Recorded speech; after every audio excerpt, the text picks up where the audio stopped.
Good morning, mathematicians. How are we doing today?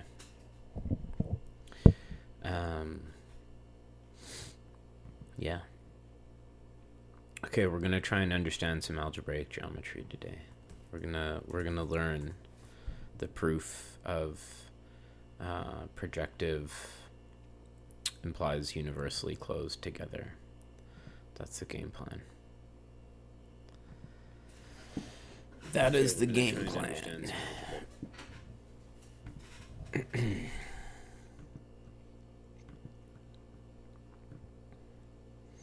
Also, maybe my brain will work better today. So I've been in a calorie deficit to try and get nice and ripped. But maybe it was too much.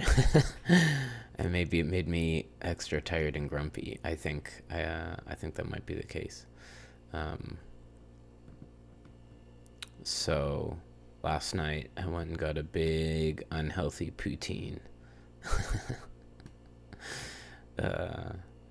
So, and maybe today I'll pack on some calories too. See how that does me. Okay, we're going to, this is from climbing Mount Bourbaki.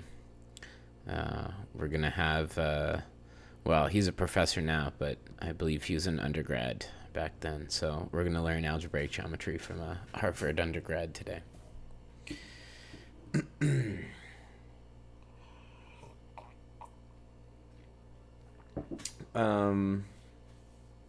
Yeah, so let's dive in. So this is the theorem. So we're going to look at more just a classic variety point of the theorem. All right. In language of varieties, one says that the image of a projective variety is closed. Oh, is that a projective scheme is proper? Oh, wait, maybe this isn't the result that I thought it was. But you know what? This is gonna be helpful learning for us. Let's go through it anyways. Y is any variety over an algebraically closed field. Z is a closed subset, and then the claim. Good morning, Lola. And then the claim is that the projection to Y is closed. Okay. Yeah, this really isn't. We've got some other universally closed stuff. Okay. Yeah, let's just get into the post. So sometimes the phrase is saying that this is complete, and in many ways it's a compactness result. This is a closed map. The converse is true if there are reasonable assumptions, but those don't apply to the Zariski topology. Hello, MD explains.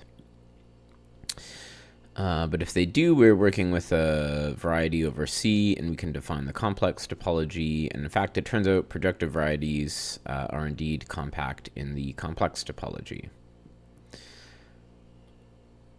So here we come to a definition.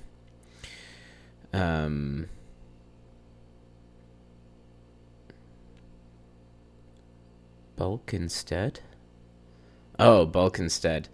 Maybe Lola, but I'm trying to, yeah. I should, because I feel like my muscle growth has totally stalled, but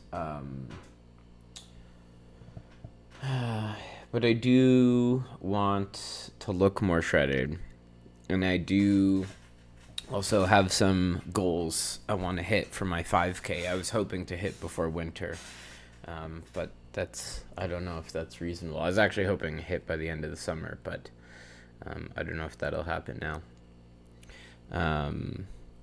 But yeah, I guess I need to, I don't know. Winter's for bulking. I'm gonna get swole this winter, you'll see.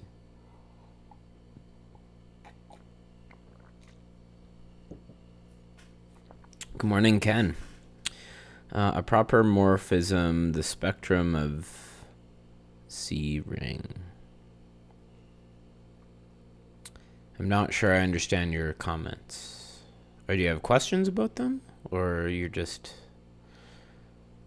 stating that? Right, so morphism is proper. I mean, this is interesting. Wait, what were we trying to prove the other day? We were trying to prove proper implies universally closed. I mean, the definition used in this one seems to include the term universally closed. Proper is one of those overloaded adjectives in math for sure. Yeah. But this looks like something of a statement that we were trying to understand. So let's go through and understand it. Don't want to define separated on the post. Explain what's going on. The key condition is universal closedness, which won't be satisfied for a general morphism. For instance, to say that this is universally enclosed implies the first lemma about closeness of projection. But a scheme theoretic version to talk about completeness would be this, to say that this is always proper. You're interested in how that relates to the Zariski topology? Well, all of this is happening with respect to the Zariski topology. All of this is happening with respect to the Zariski topology. I wanted projective implies universally closed. Okay.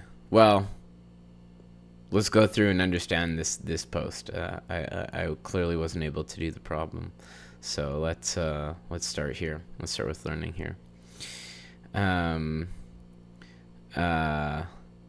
But yeah, so spec Z, all of this, like these are all schemes. So this is all defined in terms of the Zariski topology, and like the spectrum of the Zariski topology is a topology on the spectrum of a ring, and a proper morphism. I mean, this is all this is all inherently about that.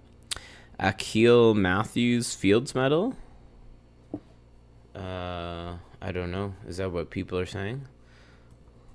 I don't know.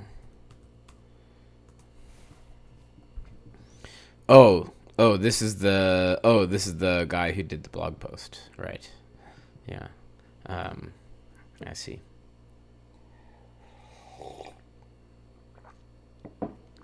Okay. You know, the definition of properness here is the standard one, but you find it so unintuitive. Wait, what's the definition of proper? This one, yeah. Yeah.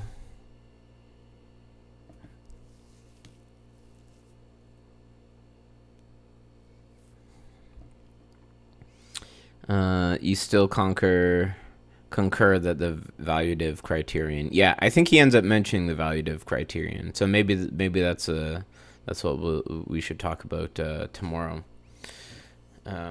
Super genius. Well, yeah. I mean, he was writing these awesome blog posts during his undergrad, so that's believable. I don't know enough about his work. I've never read his work, so I don't know what he's done. So I have no idea. I can't comment on Fields medal worthy or not. I don't think I could comment on Fields medal worthy or not otherwise. I don't know. Fields medal level math is wild.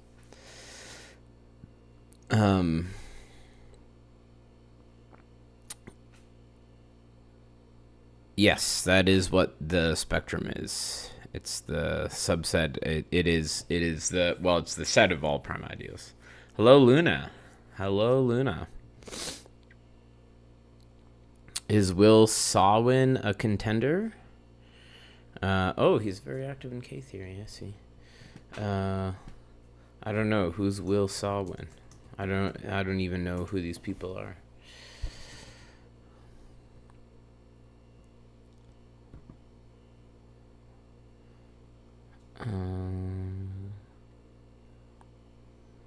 Hypergraphs, group theoretic approach to matrix multiplication, Kloosterman sums. L function stuff. Interesting. Wow. Seems like he's got a lot of breadth. Jesus, how many 20 papers have I scrolled past? 1, 2, 3, 4. Wow. Ramsey stuff. The moment problem for random objects in a category.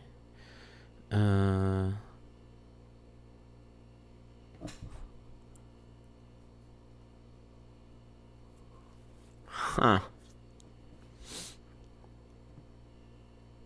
Interesting. Only 31. Yeah. Wow.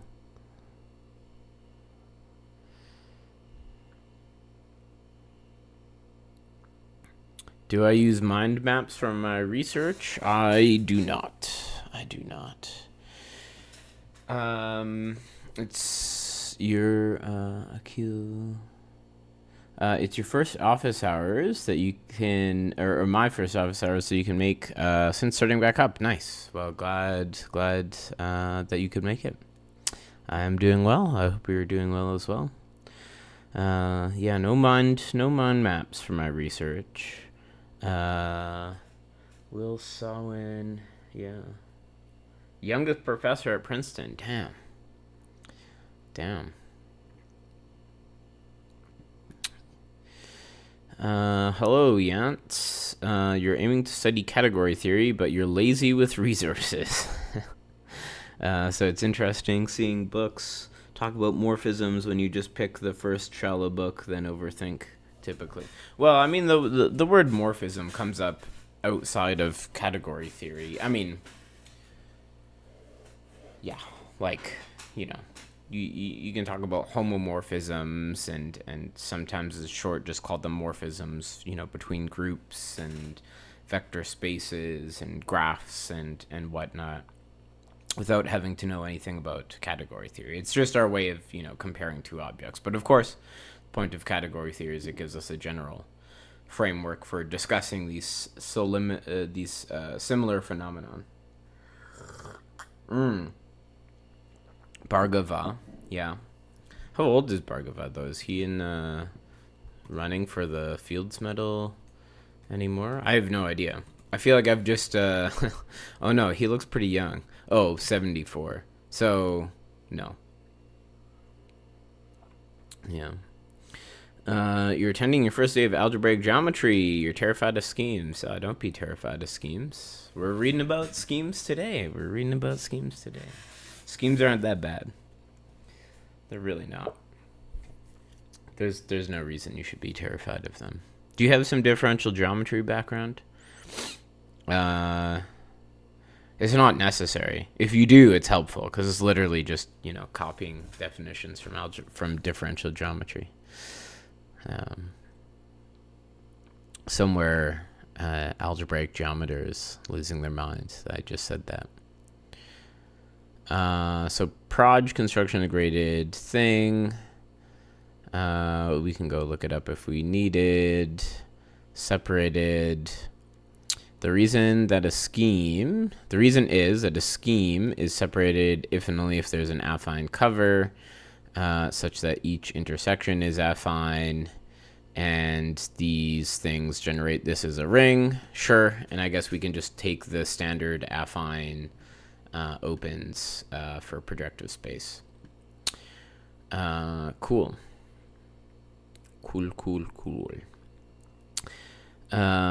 Schemes are scared of you more than you're scared of them. Yes, exactly, Rod. Yeah. Yeah. You took a manifolds class like 3 years ago. Yeah, see, that's good enough. That's good enough. Yeah, then you should definitely be fine. Manifolds, but, you know, more polynomials. Really, not more polynomials, less less non-polynomials, I guess. Bonjour. Presque tout le monde? The world? Something for the world? Hello? This is how bad my French is. Bonjour presque tout le monde.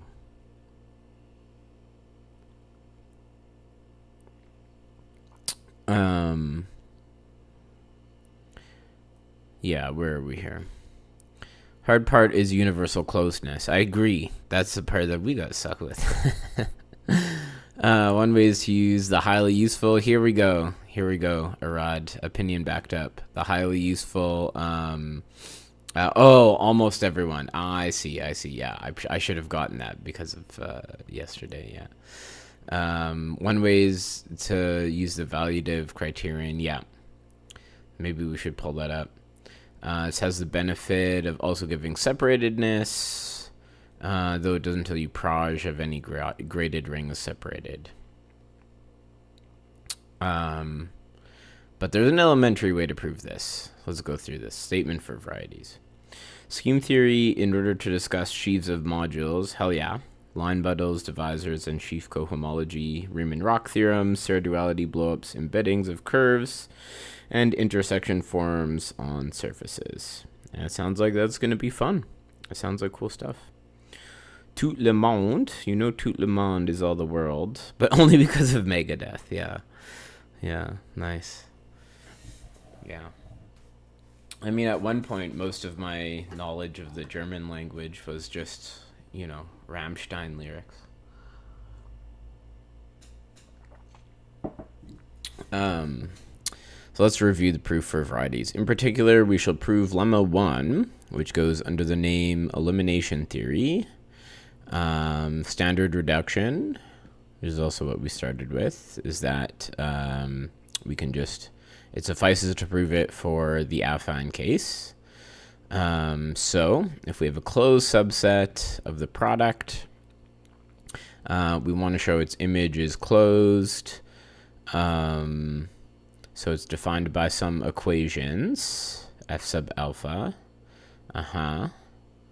where f sub alpha is homogeneous in X. And to say that the image is closed is the same as saying as the set of those Y, such that this has no non-trivial root is open. Yes, that is true. But by the Nachstellensatz, this implies that these polynomials generate a power of the irrelevant ideal in Kx.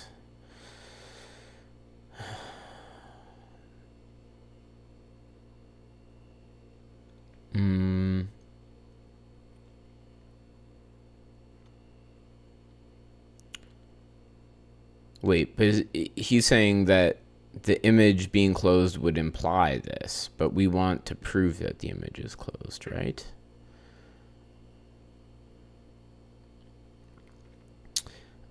Generate a power of the irrelevant ideal.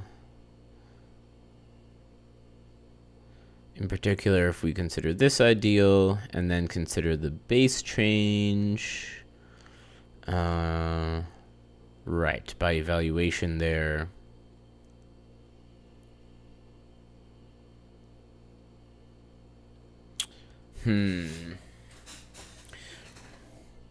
Rude to call it irrelevant. Yeah. Well.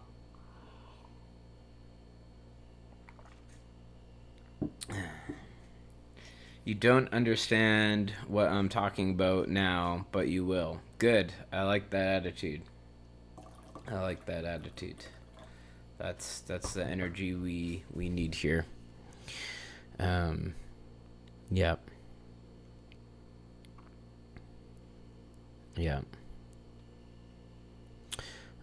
I also don't understand everything I'm talking about. So we have more in common than you might think. Okay. It's a result of Nullstellen whatever. How dare you? How dare you not write out the full Nullstellensatz? It's a great word.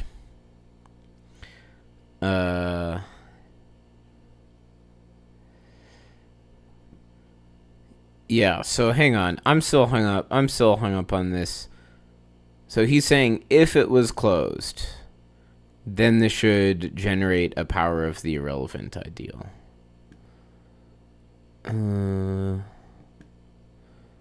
Okay, let's go for it. Maybe it'll become clear. If we just go for it. Okay. So R will be a ring in two variables. We'll let my be the corresponding maximal ideal here, vanishing at y. And then this should be true for some n. This is precisely the statement that this generates a power of the irrelevant ideal. Okay.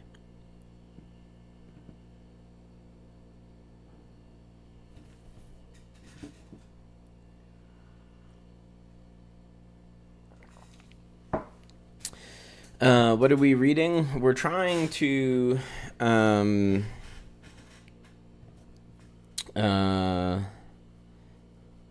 well, I guess it's yeah. I guess it is. I guess it is scheme theoretic. I guess this basically is a scheme theoretic proof. Yeah. I mean, down below here he says the scheme case is next, but yeah. I mean, I guess we're employing the null-Stellensatz, right? So maybe that's the variety aspect.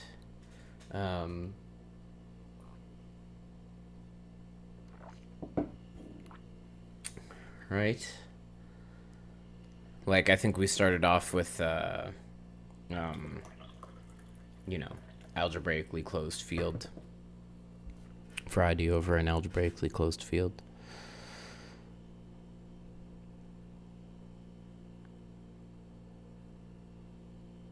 Okay, maybe I should just stare at the rest of this on my own. Nobody uses the functor of points point of view. What's a good reference for that, by the way? I think Eisenbud. No, Eisenbud and Harris. Is that it? The geometry of schemes.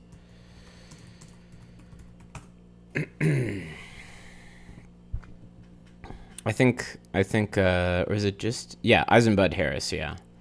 I think they introduced the functor of points. Actually, it's more, I mean, they touch on it just very lightly in Getz and Hahn's new book on, like, Langland's stuff, automorphic stuff. Oh, they don't use it? Really? I thought, maybe I'm misremembering, but I thought they schemes as schemes. That's great. I could have sworn. Oh, functor of points. Yeah, it's right here on page 42. But maybe they don't. Maybe they don't make heavy use of it in the rest of the book. That's right at the beginning. Gortz and Wendhorn. Okay. I haven't read that, but yeah, maybe that's another one to consider then. You want to learn more algebraic geometry so you can understand why the rational distance problem for the unit square is so hard. I don't know if that involves... Is that... Well, no, I guess that is algebraic geometry. I don't know that problem, actually. The rational distances problem for the unit square.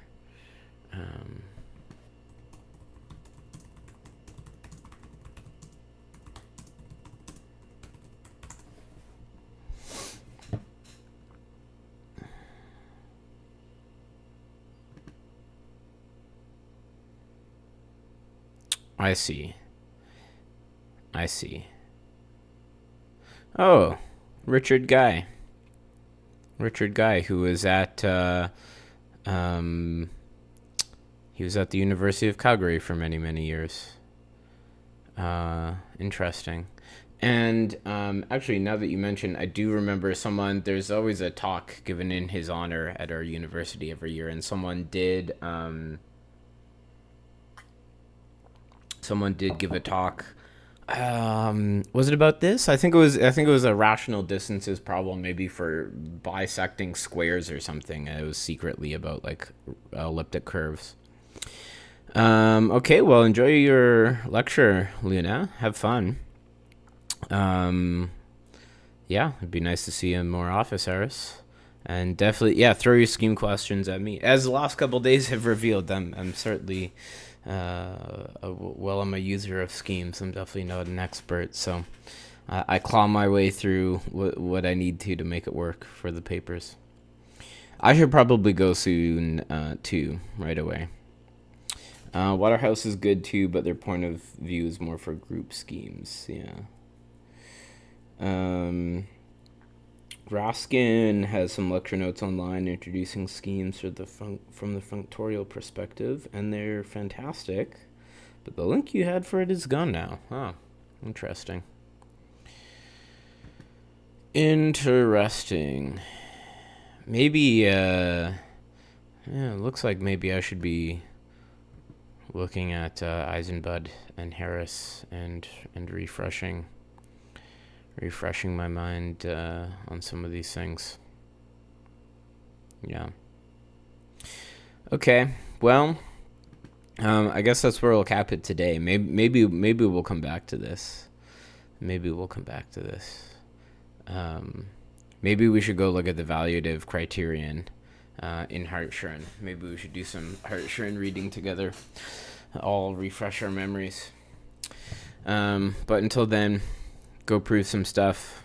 I'm gonna go prove some stuff. It'll be great.